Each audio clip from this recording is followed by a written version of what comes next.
রাষ্ট্রপতি পদ থেকে শুক্রবার বিকেলে পদত্যাগ করে দেশকে ভারপ্রাপ্ত রাষ্ট্রপতির কাঁধে রেখে যান মোহাম্মদ শাহাবুদ্দিন। জাতীয় সংসদের স্পিকার হিসাবে এই পদত্যাগপত্র গ্রহণ করেছি। স্বভাবতই প্রশ্ন আসে, নতুন রাষ্ট্রপতি নির্বাচন দ্রুত হবে নাকি সেপ্টেম্বরের অধিবেশনে নতুন রাষ্ট্রপতি পাবে বাংলাদেশ? সকালে রাজধানীর একটি অনুষ্ঠান শেষে সাংবাদিকদের প্রশ্নের জবাবে আইনমন্ত্রী বলেন, সংবিধান অনুযায়ী 90 দিন সময় আছে সরকারের হাতে, তাই বিশেষ কোনো অধিবেশন ডাকার মতো পরিস্থিতি হয়নি। সেপ্টেম্বরের পরবর্তী অধিবেশনেই দেশের 23তম রাষ্ট্রপতি পাবে দেশ।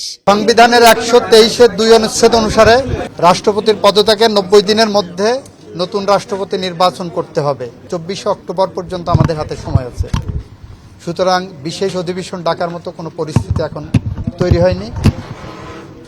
যেহেতু 60 দিনের মধ্যে আমাদের 15 জুলাই থেকে 60 দিনের মধ্যে আমাদের পরবর্তী অধিবেশন হওয়ার কথা সাংবিধানিকভাবে, আশা করি সেই অধিবেশনেই এটা নিষ্পত্তি করা সম্ভব হবে। এ সময় রাষ্ট্রপতি থাকা অবস্থায় একটি মামলা হয়েছে সাবেক রাষ্ট্রপতি শাহাবুদ্দিনের বিরুদ্ধে। কি করবে বিএনপি সরকার, এমন প্রশ্নে আইনমন্ত্রী বলেন, এ বিষয়ে এখনই কিছু বলা ঠিক নয়, তবে কিছু বিষয়ের আইনি ব্যাখ্যা যাচাই বাছাই করা হবে। এইটা যারা করেছেন কি উদ্দেশ্যে করেছেন, তাদের উদ্দেশ্য কি, সৎ উদ্দেশ্য না অসৎ উদ্দেশ্য, এগুলো আমরা যাচাই বাছাই করে দেখব। অনুষ্ঠানে আইনমন্ত্রী বলেন, আগামী ক্যাবিনেট মিটিংয়ে মানবাধিকার কমিশন আইন ও গুম কমিশন প্রতিকার আইন তোলা হবে। নেক্সট ক্যাবিনেটে এই দুইটা আইনে আমরা চূড়ান্তভাবে অনুমোদন দিয়ে পার্লামেন্টে নিয়ে যাব। মেরিন আমিন, বৈশাখী সংবাদ, ঢাকা।